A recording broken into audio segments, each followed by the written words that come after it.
સાહેબ, સુભાષનગર વિસ્તારમાં યુવાનની હત્યા બની, જેના આરોપીઓને પોલીસે ઝડપી લીધા. શું કહેશો? 2 દિવસ પહેલાં ભાવનગર જિલ્લાના ઘોઘા રોડ પોલીસ સ્ટેશન વિસ્તારમાં કેવલભાઈ નામના એક યુવાનની હત્યા કરવામાં આવેલી હતી.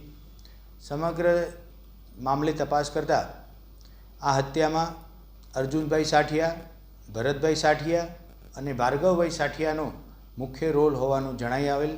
ત્યારબાદ ભાવનગર જિલ્લાની એલસીબી, એસઓજી તથા સ્થાનિક બી ડિવિઝન પોલીસ સ્ટેશનના પોલીસ અધિકારી કર્મચારીઓ દ્વારા આરોપી શોધી કાઢવા માટે જહેમત કરવામાં આવેલી, જેના આધારે ઉપરોક્ત ગુનાના 3 આરોપીઓ આજરોજ પકડી કાયદેસરની અટક કરવામાં આવેલી છે. હત્યાનું કારણ કોઈ જાણવા? પ્રાથમિક તપાસમાં એ વિગત ધ્યાનમાં આવેલી છે કે 2018માં અત્યારના જે આરોપી છે એમાંના કોઈકના એક ભાઈનું મર્ડર થયેલું હતું. આ જે કેવલભાઈ છે મરણ જનાર, એ 2018ના મર્ડરના ગુનામાં આરોપી તરીકે આજીવન કેદની સજા થયેલી હતી.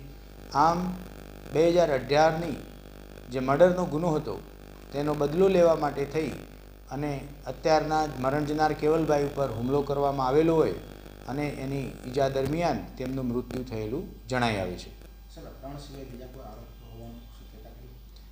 સ્થળ ઉપર આ 3 આરોપીઓ હાજર હતા અને તેમના દ્વારા મારામારી કરી અને મૃતક કેવલભાઈનું મોત નિપજાવવામાં આવેલું છે. આરોપીઓની પૂછપરછ કરી વધુ રિમાન્ડ લઈ વિસ્તારના અન્ય સીસીટીવી કેમેરા અને હ્યુમન ઇન્ટેલિજન્સ ગેધરિંગ કરી એ દિશામાં પણ તપાસ ચાલી રહી છે કે આ સમગ્ર કાવતરું બહાર પાડવામાં કોઈ અન્ય શખ્સો આમાં ભાગ ભજવેલ છે કે કેમ.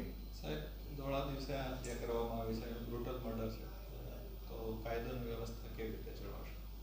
ખાસ કરી આ જે પ્રકારનો ગુનો બનેલો છે એ અંગત અદાવતના લીધે અને કેવલભાઈની સાથે થોડાક વર્ષો પહેલાં પોતાના સ્વજનનું જે મોત થયેલો એનો બદલો લેવા માટેની આ સમગ્ર ઘટના છે, જેથી કરી તાત્કાલિક આરોપીને પકડી એની વિરુદ્ધની કાયદેસરની કાર્યવાહી હાથ ધરવામાં આવેલી છે અને સમગ્ર ઇન્વેસ્ટિગેશન એ દિશામાં લઈ જવામાં આવેલું છે કે આરોપીઓને ચોક્કસપણે સજા થાય.